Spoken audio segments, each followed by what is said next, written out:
Бишкектин Ленин райондук сотунда экс-мэрлер Албек Ибраимов жана Кубанычбек Кулматовго карата каралып жаткан кылмыш иши боюнча кезектеги соттук отурум уланды. Бул соттук процессте жалпысынан 13 кишинин жоопкерчилиги каралып жатат. Алар жемкорлук беренеси боюнча айыпталышууда. Мамлекеттик айыптоочу Калыс Ордо эпизоду боюнча Бишкек мэриясынын алдындагы коомдук мамлекеттик капиталдык курулуш башкармалыгынын мурунку башчысы Сталбек Өмүркановду 15 жылга эркинен ажыратып, мүлкүн конфискациялоо, ошондой эле мөөнөттүү подрядчы компаниялардын жетекчилери Кубат Шаршекеев менен Сейиткан Алиевге берүүнү суранышты.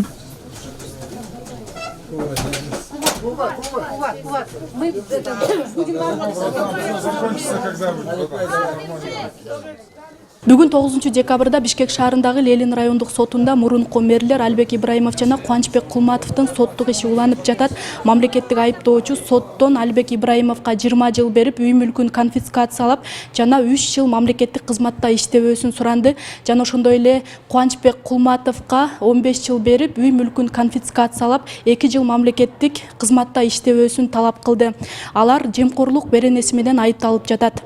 Мурунку мэрлердин жактоочусу Сергей Слесарев сотто Кубанычбек Кулматов менен Албек Ибраимовдун күнөөсү далилденди деген айыптоочулардын айткандарына макул эмес. Ал тараптарга жарыш сөз берилгенде айыпталуучулардын күнөөсүз экенин далилдегенге аракет кыла турганын билдирди. Они считают, что в суде доказана виновность Кулматова и Ибраимова. На самом деле, в ходе судебного разбирательства ни единого подтверждения этого мы не нашли. В том числе и заключения экспертов, которые мы так и не смогли исследовать, и исследовали частично без экспертов.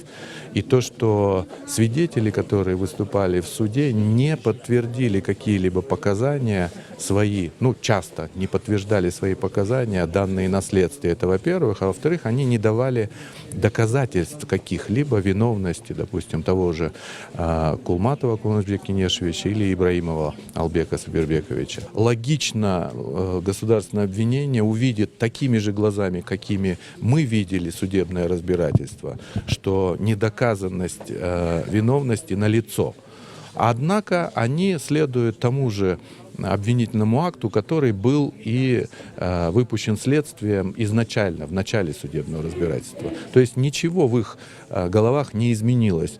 Они по-прежнему безосновательно требуют признания виновности и наказания. В шоке. Имне глаз. В шоке мы. Первая реакция такая, имне олгон. Сроки озвучили такие, что... Мурунку шаар башчыларына жемкорлук айыбы тагылууда. Албек Ибраимовго карата 2018 жылдын май айында ишенип берилген мүлктү ыйгарып алуу же жок кылуу беренеси боюнча кылмыш иши козголуп, бул иш экс-мэрдин Дастан ишканасын жетектеп турган мезгилге байланыштуу экендиги айтылган. Июль айында ал ушул эле кылмыш ишинин негизинде камакка алынган. Кийинчерээк Ибраимовго карата жемкорлук беренеси боюнча жаңы айып угузулган. Анда ал Бишкек шаарынын түштүк аймагында жайгашкан муниципалдык жер тилкелерин мыйзамсыз сатууга айыпталган. Ал эми Кубанычбек Кулматовго 18 май күнү жемкорлук беренесинин негизинде кылмыш иши козголуп, айыбы 21 майда угузулган. Ага 2014-жылы Бишкек шаарынын мэри болуп турган кезде Калыс Ордо конушундагы мектеп жана бала бакчага Кытай берген акчаны мыйзамсыз колдонгон деген айып тагылууда. Ушул жылдын 6 мартынан тартып Кубанычбек Кулматов менен Албек Ибраимовдун иштери бириктирилип, сотто карала баштаган. Орчундуу окуялардан кабардар болуу үчүн биздин каналга жазылыңыз.